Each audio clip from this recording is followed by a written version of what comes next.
Washington, AP, a federal judge on Wednesday blocked Trump administration policies that prevented immigrants who suffered gang violence or domestic abuse in their home countries from seeking asylum.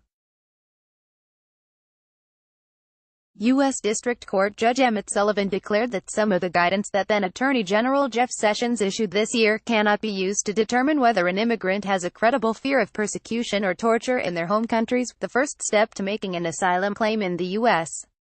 The judge said the administration's policy on asylum seekers violates federal immigration law and that it is the will of Congress, not the whims of the executive, that sets the standards for expedited removal. It was yet another legal blow for President Donald Trump's efforts to harden immigration policies without Congress changing laws. A U.S. judge in San Francisco Wednesday extended his decision blocking the Trump administration from enforcing a ban on asylum for any immigrants who illegally cross the U.S.-Mexico border. Judge John Tiger ruled in favor of keeping the ban on hold pending the outcome of a lawsuit challenging it. The case could take months to resolve. He had previously blocked the ban for 30 days. The ban conflicts with an immigration law that says immigrants can apply for asylum regardless of how they enter the U.S., Tiger said. The administration has asked the Supreme Court to allow that asylum policy to go forward. Responding to Sullivan's ruling, a Justice Department spokesman, Stephen Stafford, said Sessions' guidance had followed the requirements for asylum under U.S. law. We are reviewing our options with regard to this ruling, and we will continue to restore the rule of law in our immigration system, he said. Trump administration officials say the asylum process is being exploited by immigrants who are counting on passing the initial credible fear screening and being released into the country. Only about 9% of all people who initially claim asylum are granted it, and tens of thousands of families from Central America are coming to the U.S. every month. The immigration policy change had an immediate impact.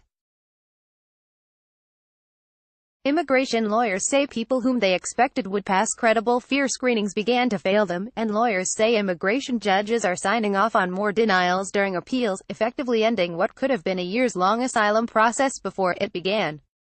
But Trump officials also say the number of people claiming credible fear has risen dramatically.